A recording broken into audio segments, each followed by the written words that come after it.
We have an opportunity to understand our core wounds more deeply, as well as what may be preventing us from shining our light more fully. Jupiter catches up with Chiron, forming a conjunction at 14 degrees, and the Leo decan of Aries with Vesta nearby at 13 degrees.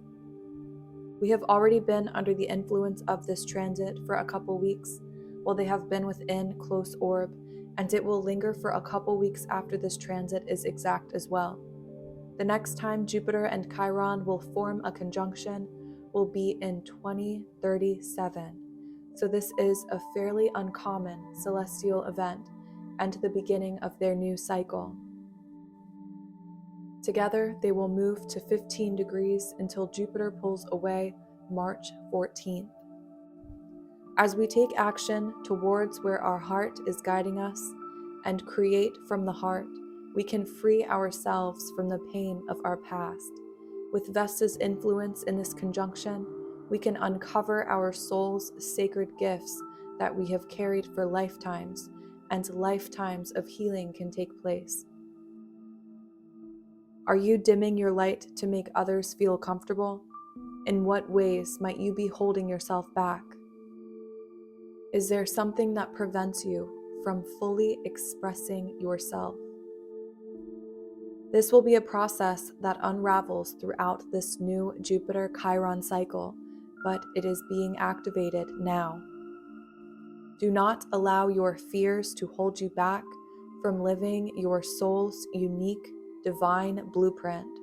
A life not lived, one that is left unfulfilled, is far worse than taking a chance that you may fear. Perhaps it triggers insecurities, fear of inadequacy, or even a fear of being seen. Our greatest challenges in life can guide us towards our greatest wounds, and as we overcome our challenges, transmute our pain into power, we can experience freedom and expansion within our lives. Look to where 14 to 15 degrees of Aries is within your chart to understand what area of your life great healing is taking place. Self-forgiveness is the medicine. As Carl Jung stated, until you make the unconscious conscious, it will direct your life and you will call it fate. Pay attention to triggering situations over the next week during this conjunction to understand where you need healing in your life. As this is happening in the Mars-ruled sign of Aries, triggers that may arise could be abrupt or sudden. The body could even experience heat, headaches, fever, or inflammation. Mars in Gemini may make it easier to distract from the pain, so be present to fully integrate the experience. And while the square between Mars and Neptune increases, it could also be easier to self-soothe triggering situations through escapism or addictions. Stay grounded, centered, and present in yourself to fully integrate this energy through action, exercise, creation, or expression. While we are under the influence of the Mars-Neptune square, and as its intensity increases, beware of manipulation, deception, and escapism. All is not as it seems, and smoke and mirrors situations are amidst our reality at this time.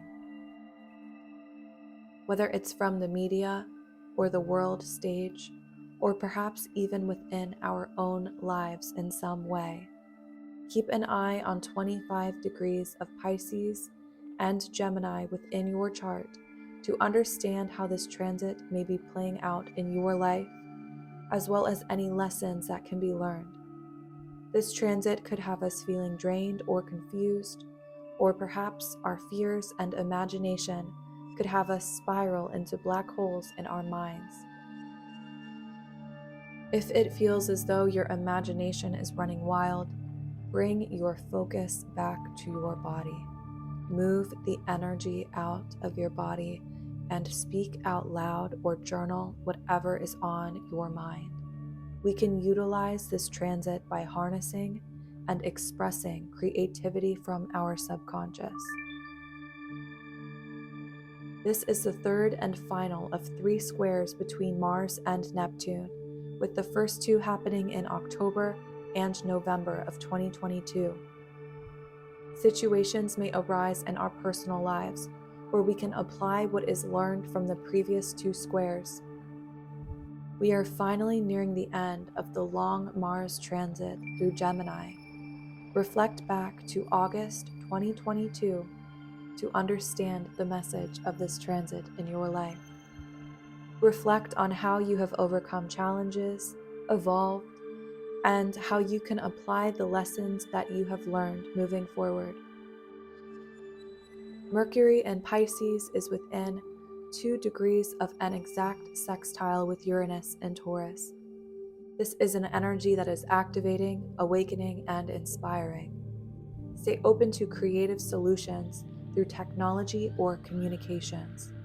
Step out of your comfort zone and shake up your routine to welcome unexpected situations that can bring more efficiency or innovation into your life.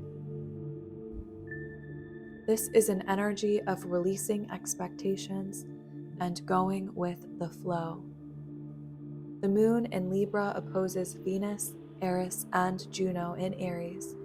This could create the need to focus on creating integration within relationships, balancing giving and receiving, yin and yang. The moon also creates a harmonious air trine with Mars, while forming a quincunx with Neptune. There could be a desire to communicate, yet the message may be lost in translation. Actions will speak more clearly than words.